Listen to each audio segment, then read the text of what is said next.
Hello students, आज हम पढ़ेंगे क्लास 10th की बुक कृतिका, जिसका चैप्टर 1 है माता का आंचल। इसके लेखक हैं शिव पूजन सहाय। तो आइए बच्चों, सबसे पहले लेखक का परिचय देते हैं। आधुनिक हिंदी साहित्य के प्रसिद्ध साहित्यकार शिव पूजन सहाय का जन्म 1893 ईस्वी में उनवास, जिला भोजपुर, बिहार में हुआ था। उनके बचपन का नाम भोलानाथ था। शिव पूजन सहाय जी ने मुख्यतः गद्य लेखन का कार्य किया। उनकी प्रमुख रचनाएं हैं देहाती दुनिया, ग्राम सुधार, वे दिन वे लोग, स्मृति शेष आदि। शिव पूजन सहाय का निधन वर्ष 1963 में हो गया था। प्रस्तुत पाठ में लेखक शिव पूजन सहाय अपने विचार व्यक्त करते हुए कहते हैं कि एक पिता अपनी संतान से अत्यधिक प्यार करता है, उसकी आवश्यकताओं की पूर्ति करता है तथा उसको सुरक्षित रखता है, कठिन परिश्रम करके धन कमाता है तथा अपनी संतान का पालन पोषण करता है। इतना सब कुछ करने के बाद भी पिता एक माता का स्थान लेने में स्वयं को असमर्थ मानता है। उसकी संतान खुद को अपनी माता की गोद में ही सुरक्षित महसूस करती है। इस पाठ में लेखक ने पिता की इसी भावना पर प्रकाश डाला है। तो आइए बच्चों, सबसे ये पाठ देखते हैं। जहाँ लड़कों का संग तहाँ बाजे मृदंग, जहाँ बुढ़ों का संग तहाँ खर्चे का तंग। अर्थात जहाँ बच्चे होते हैं वहाँ खुशियाँ तथा मौज मस्ती होती है, और जहाँ बूढ़े यानी बड़े बुजुर्ग होते हैं वहाँ खर्चे तथा महंगाई की ही बातें होती रहती हैं। लेखक का नाम तारकेश्वर नाथ था, किंतु पिताजी लाड़ में उसे भोलानाथ कहते थे। भोलानाथ अपने पिताजी को बाबूजी और माता को मैया कहा करते थे। भोलानाथ का अपनी माता से केवल खाना खाने का एवं दूध पीने तक का ही नाता था। वे पिता के साथ ही बाहर जाते और तथा बैठक में सोया करते थे। पिता प्रातःकाल उठकर भोलानाथ को भी साथ ही नहला धुलाकर पूजा पर बिठा लेते थे। पिताजी उनके मस्तक पर त्रिपुंड का तिलक लगा देते थे। त्रिपुंड का तिलक यानी 3 तिरछी धारियों का टीका लगा देते थे। लेखक की लंबी लंबी जटाएं थीं। भभूत रमाने से खासे बम भोला बन जाते थे, यानी वो भभूत यानी भस्म लगा देते थे और उनको तिरछी धारियों का तिलक लगाकर वो बम भोला लगते थे। पिताजी पूजा पाठ करने के बाद पिताजी अपनी एक राम नाम वही पर 1000 राम नाम लिखकर पाठ करने की पोथी के साथ बांधकर रख देते। फिर 500 बार कागज के छोटे छोटे टुकड़ों पर राम नाम लिखकर आटे की गोलियां में लपेटकर गंगा जी में मछलियों को खिलाने ले जाते। उस समय भी भोलानाथ पिताजी के कंधे पर ही विराजमान रहते। लौटते समय पिताजी उन्हें पेड़ की डाली पर झूला झुलाते थे। कभी कभी बाबूजी व भोलानाथ के बीच कुश्ती भी होती थी, और पिताजी जब लेट जाते तो भोलानाथ उनकी बड़ी बड़ी मूछें उखाड़ने लगते थे।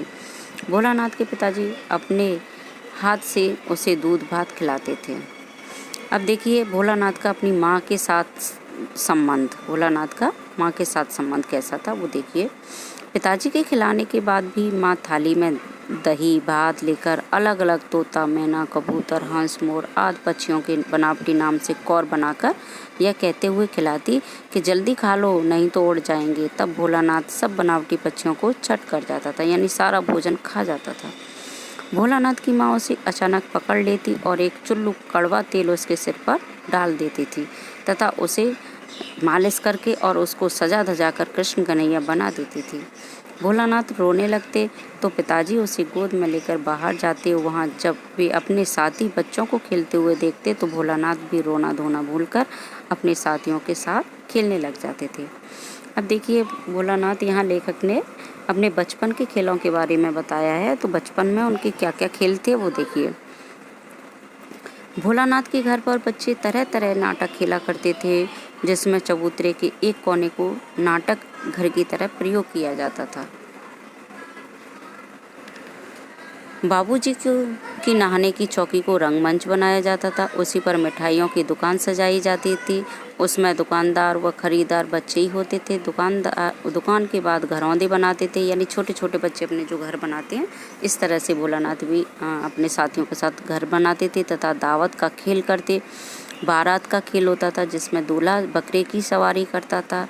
टूटी चूहे दाने की पालकी बनाई जाती थी। बड़ी मेहनत से खेत बोए जाते थे तथा फसल तैयार की जाती थी और फिर सारे बच्चे मिलकर उसको काटते थे। अब देखिए बच्चों द्वारा मूसन तिवारी को चिढ़ाना।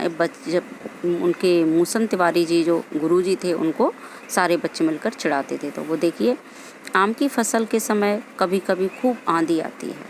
आंधी समाप्त हो जाने पर बच्चे बाग की ओर दौड़ पड़ते और चुन कर पके आम खाते थे। एक दिन आंधी के बाद तेज बारिश होने लगी। बच्चे पेड़ों के नीचे छुप गए। जैसे ही बारिश बंद हुई तो सारे बिच्छू निकल कर आए। बच्चे डर कर भागने लगे, यानी वहाँ पर चारों तरफ से बिच्छू आने लगे इधर उधर से। तो बच्चे डरने लगे और वहाँ से भागने लगे। बच्चों में बैजू नाम का एक लड़का था जो बड़ा ही शैतान था। रास्ते में मूसन तिवारी मिल गए। बैजू उन्हें देखकर चिढ़ाते हुए बोला, बुढ़वा बेईमान मांगे करेले का चोखा। अब शेष बच्चे भी बैजू के स्वर में सुर मिलाने लगे। तिवारी ने पाठशाला जाकर भोलानाथ और बैजू को पकड़वाया। बैजू तो भाग गया परंतु भोलानाथ पकड़ा गया। भोलानाथ के गुरुजी ने खूब खबर ली, यानी खूब जम के उनकी पिटाई की। बाबूजी ने जब सुना तो पाठशाला जाकर गुरुजी की खुशामद करके भोलानाथ को घर लाने लगे। रास्ते में भोलानाथ को उनके साथी मिल गए। उन्हें नाचते गाते देखकर भोलानाथ रोना धोना भूलकर बाबूजी की गोद से उतरकर अपने साथियों के साथ खेलने लगे। अब इसमें बच्चों ने लेखक ने सांप के बारे में भी बताया है कि भोलानाथ और सांप के बारे में जो बताया वो देखिए। एक दिन साथी बच्चे एक टीले पर जाकर चूहों के बिल में पानी डालने लगे। कुछ ही देर में बिल में से एक सांप निकल आया, जिसे देखकर रोते चिल्लाते सारे बच्चे बेतहाशा भागे। किसी के चोट लगी, किसी के पैरों में कांटे चुभ गए और लहूलुहान हो गए। भोलानाथ के सारे शरीर में से खून बहने लगा। भोलानाथ दौड़ा हुआ आया और घर में घुस गया। उस समय बाबूजी बैठक में बैठे हुए थे। उन्होंने भोलानाथ को बहुत पुकारा, पर भोलानाथ उनकी आवाज़ को अनसुनी करके माँ के पास जाकर आंचल में छिप गया। भोलानाथ को डर से कांपते देखकर माँ जोर से रोने लगी और सब काम छोड़कर भोलानाथ के घाव पर हल्दी लगाने लगी।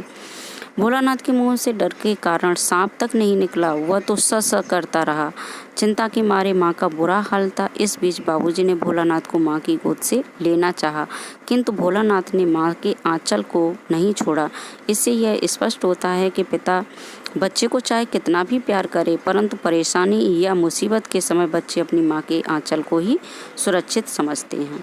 तो धन्यवाद बच्चों। अगली वीडियो में मैं आपको इस पाठ के प्रश्नोत्तर समझाऊंगी। धन्यवाद।